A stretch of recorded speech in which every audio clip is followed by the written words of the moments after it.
اسلام کی فضیلت۔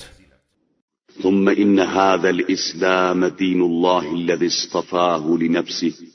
واصطنعه على عينه وأصفاه خيرة خلقه وأقام دعائمه على محبته أذل الأديان بعزته ووضع الملل برفعه۔ اس کے بعد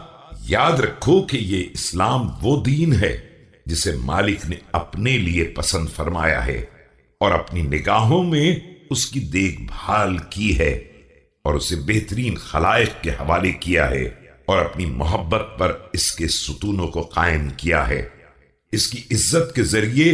ادیان کو سرنگوں کیا ہے، اور اس کی بلندی کے ذریعے ملتوں کی پستی کا اظہار کیا ہے۔ وأهان أعداءه بكرامته وخذل محاديه بنصره وهدم أركان الضلالة بركنه وسقى من عطش من حياضه وأتأق الحياض بمواتحه۔ اس کے دشمنوں کو اس کی کرامت کے ذریعے ذلیل کیا ہے، اور اس سے مقابلہ کرنے والوں کو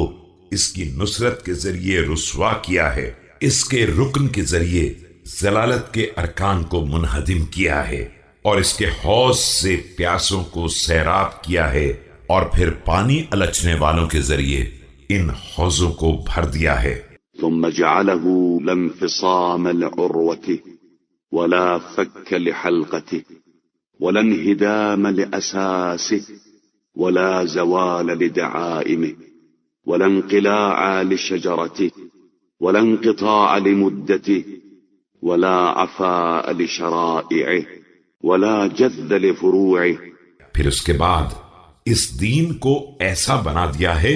کہ اس کے بندھن ٹوٹ نہیں سکتے ہیں، اس کی کڑیاں کھل نہیں سکتی ہیں، اس کی بنیاد منہدم نہیں ہو سکتی ہے، اس کے ستون